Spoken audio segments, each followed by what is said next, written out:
He jumped into the river, to die. But the river was only 10 centimeters deep. That's not the beginning of a joke. It's the true story of a 19-year-old boy who tried to assassinate an archduke, failed, and then tried to kill himself with expired cyanide and a shallow splash. Sounds absurd, right?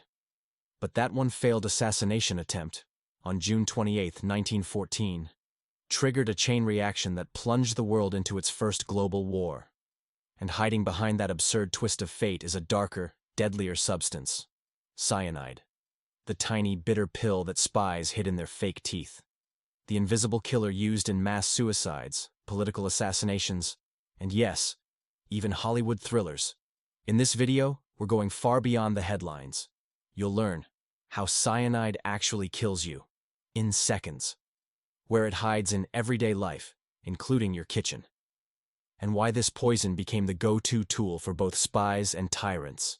Along the way, I'll share stories so bizarre you'll wonder how they're even real, and break down the science in a way that's easy, fascinating, and, I promise, unforgettable.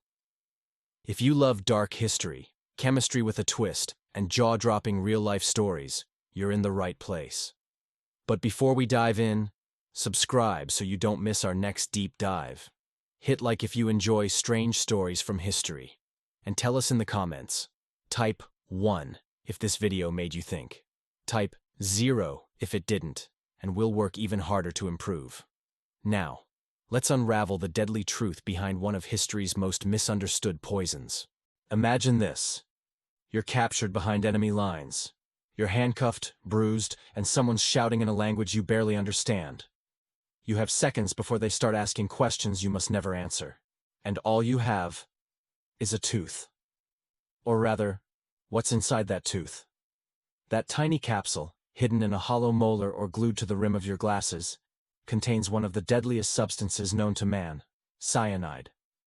During World War II, spies on both sides were given suicide pills before entering the field. The logic was simple and brutal. If you're caught, don't talk. Die instead.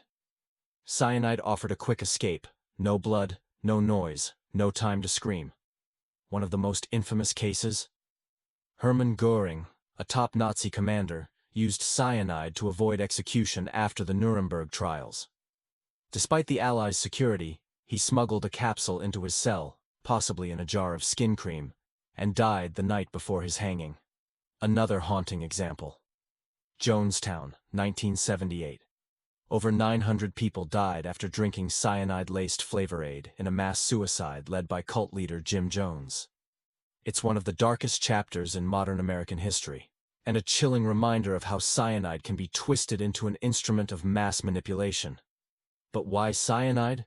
Because it's fast. Almost too fast. It stops your cells from using oxygen, which means your brain and heart shut down within minutes.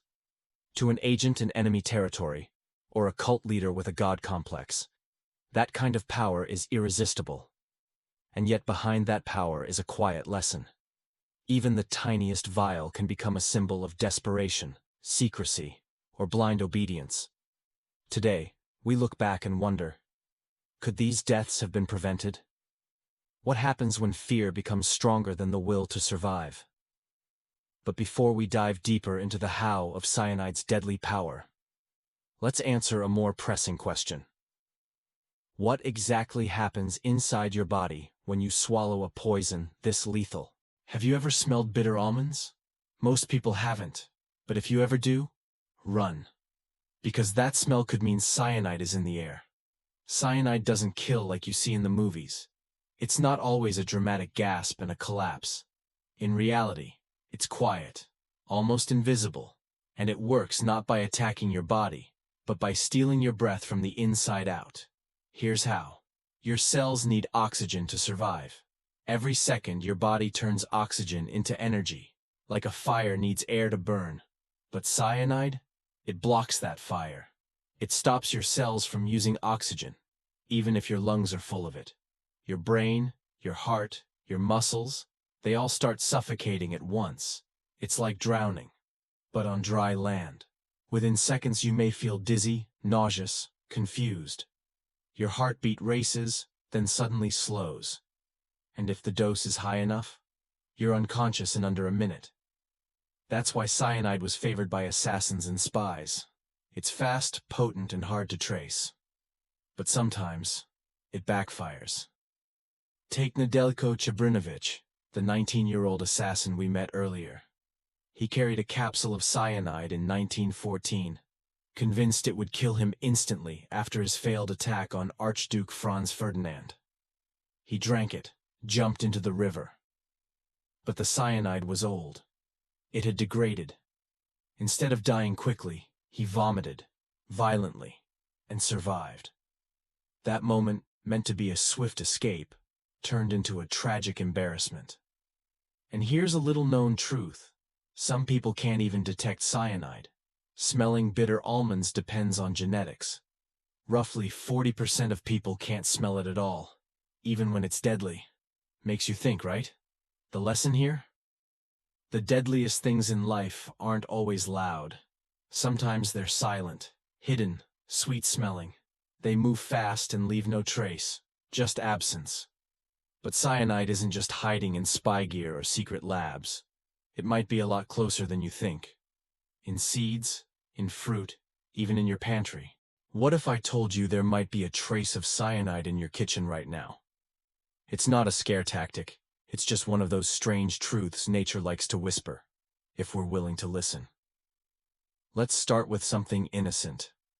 Apple seeds. That crisp bite, that satisfying crunch, delicious. But inside the tiny black seeds, cyanogenic compounds, meaning under the right conditions, they can release cyanide. Now, before you panic and throw out all your apples, don't worry. You'd have to eat dozens of apples, seeds and all, and chew them thoroughly, for it to become dangerous. It's not the fruit that kills, it's the dose. The same goes for apricot pits, cherry seeds, and especially bitter almonds, the wild cousins of the sweet almonds we snack on. In fact, bitter almonds contain 40 to 50 times more cyanide than sweet ones. That's why they're heavily regulated or even banned in some countries, including the US. But in certain parts of the world, bitter almonds are used in cooking, after boiling, soaking, or roasting to reduce their toxicity. Nature gives us gifts, but sometimes she wraps them in warnings. And it's not just fruits. Cassava, a starchy root eaten by millions across Africa, Asia, and Latin America, also contains cyanide. If it's not prepared correctly, soaked, fermented, dried, it can cause serious poisoning. In some regions, especially during famine or drought, cases of cyanide poisoning from cassava still occur today. Even smoke from house fires, or exhaust from cars, can carry traces of cyanide gas, especially when synthetic materials like plastic burn. The point is, cyanide isn't just a Cold War relic or a spy's secret weapon. It's been with us all along, woven quietly into the world around us. And maybe that's the real lesson here. Danger doesn't always come with a warning label. Sometimes it wears the face of something familiar, something sweet, something we never thought to fear. But if cyanide is this common, and this dangerous, is there any way to... Some poisons kill quietly. Cyanide leaves an echo in history, and not just one. Multiple moments, marked by fear, desperation, or blind loyalty, have ended with this tiny, tasteless killer. Let's go back to 1945. Germany has fallen. The war is over. Inside a bunker beneath Berlin, Adolf Hitler and Eva Braun sit side by side. They both bite into cyanide capsules, moments before a gunshot ends Hitler's life. Why cyanide? Because it was fast, because it was certain, because it was the final act of control. Just 1 year later, at the Nuremberg trials, high-ranking Nazi officer Hermann Göring cheats the gallows in the same way, swallowing a hidden cyanide capsule the night before his scheduled execution. He chose death, on his own terms. And that's the strange thread connecting many of cyanide's victims. They weren't always murdered. Some were trying to escape justice, avoid torture, or cling to power in their final moments. But sometimes, it wasn't power. It was belief. Jonestown, 1978. More than 900 men, women, and children died in a mass murder-suicide led by cult leader Jim Jones. They drank a fruit punch laced with cyanide and sedatives, trusting a man who promised paradise and delivered death. The photos from that day still haunt history. Rows of bodies. Silence. All because one man believed he spoke for God, and hundreds believed him. In other cases, cyanide was weaponized, used to kill, to erase, to silence. In 1978, Bulgarian dissident Georgy Markov was assassinated in London, stabbed with a poison-tipped umbrella, likely coated in ricin. But cyanide was one of the initial suspects. The method was silent, surgical, cold. Cyanide fits that mold. Not dramatic, just final. So what do all these stories have in common? Cyanide is never just about chemistry. It's about fear, control, and sometimes blind faith. It's used when words are no longer enough, when silence feels like the only answer.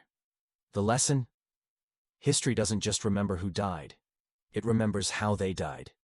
And when death comes in a capsule the size of a pea, it reminds us how fragile and how powerful the human mind can be.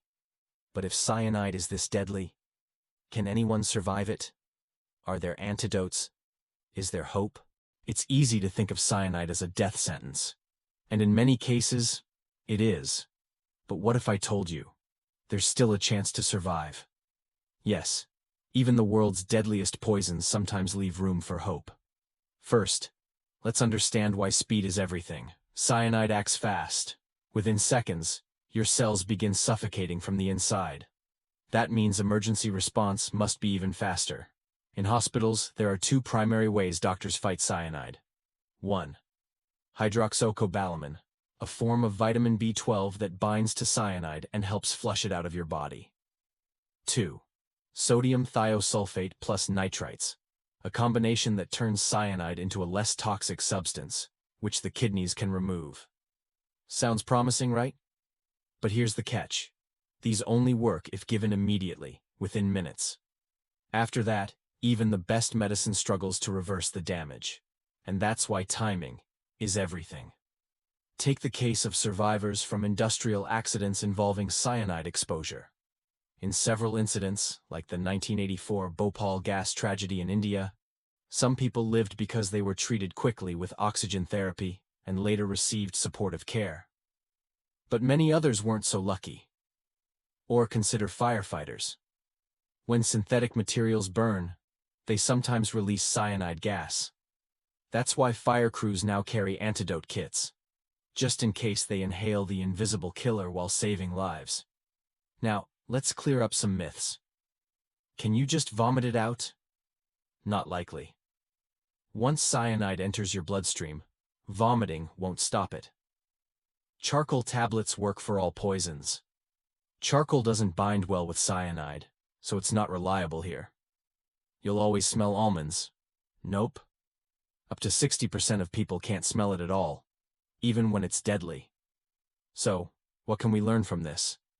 Survival isn't just about strength, it's about speed, knowledge, and preparation.